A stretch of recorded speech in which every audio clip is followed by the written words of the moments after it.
Voter list का जहाँ तक सवाल है, उसके विरोध में बहुत सारे लोग हैं और वो इसलिए हैं क्योंकि अभी 1 साल पहले बिहार में चुनाव हुआ है, पूरे देश के साथ बिहार में भी चुनाव हुआ है। इलेक्शन कमीशन ने ही वोटर लिस्ट बनाया, उसके आधार पर उसी वोटर लिस्ट में जिनका नाम था उन्होंने पार्लियामेंट का इलेक्शन किया है, प्राइम मिनिस्टर का चुनाव हुआ है। अब साल भर में ऐसा क्या हो गया कि उस पूरे वोटर लिस्ट में आपको इंटेंसिव रिवीजन की ज़रूरत है? भाई हम लोग की तो यही मांग है कि जो 14 अभी 2024 में लोकसभा चुनाव के लिए जो वोटर लिस्ट का इस्तेमाल किया गया है, उसी का इस्तेमाल इस बार भी होना चाहिए। अब उसमें जो संशोधन करना है, कोई 18 वर्ष से ज़्यादा का अगर है, 1 जनवरी 2025 को हो गया तो उसका नाम जोड़ दीजिए। अगर किसी की मृत्यु हो गई है या कोई पलायन कर गया है, छोड़कर चला गया है, उसका नाम काट दीजिए। इसके अलावा और कोई उसमें संशोधन की ज़रूरत समझ में नहीं आती है।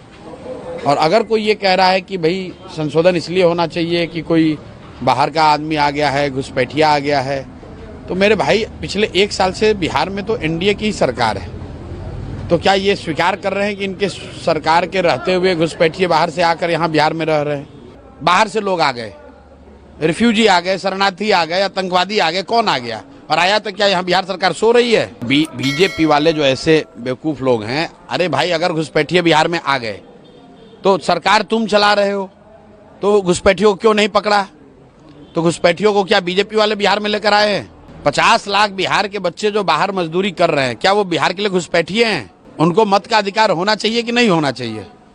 अगर कोई आदमी यहाँ से जाकर गुजरात में, महाराष्ट्र में नौकरी मजदूरी कर रहा है और चुनाव के समय में आकर यहाँ वोट करना चाहता है, तो उसको मत का अधिकार होना चाहिए कि नहीं होना चाहिए? तो क्या इलेक्शन कमीशन ये मान रहा है कि अभी जो 2024 में लोकसभा का चुनाव हुआ वो शुद्ध मतदाता सूची से चुनाव नहीं हुआ था? क्या इस देश की देश का पार्लियामेंट और प्रधानमंत्री का चुनाव अशुद्ध मतदाता सूची के द्वारा किया गया है? पहले इलेक्शन कमीशन ये स्वीकार करे कि जो 24 का मतदाता सूची था वो शुद्ध नहीं था। आप कह रहे हैं कि हम इलेक्शन मतदाता सूची को शुद्ध कर रहे हैं, तो अभी साल भर पहले भी तो आप ही ने बनाया था, तो क्या वो शुद्ध था? उसी से पार्लियामेंट के इलेक्शन कराए थे।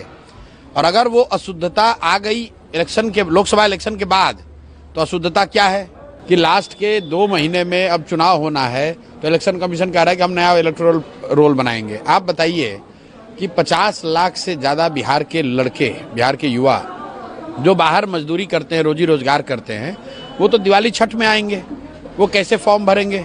मुझे किसी ने कहा कि वो इलेक्शन कमीशन कह रहा है कि उसको इंटरनेट पे भर देंगे। अरे भाई जो मजदूरी कर रहा है कोयम्बटूर में, जो मजदूरी कर रहा है सूरत की फैक्ट्रियों में, वो बेचारा कहाँ से समय निकालेगा, कैसे इंटरनेट पे इसको भरेगा?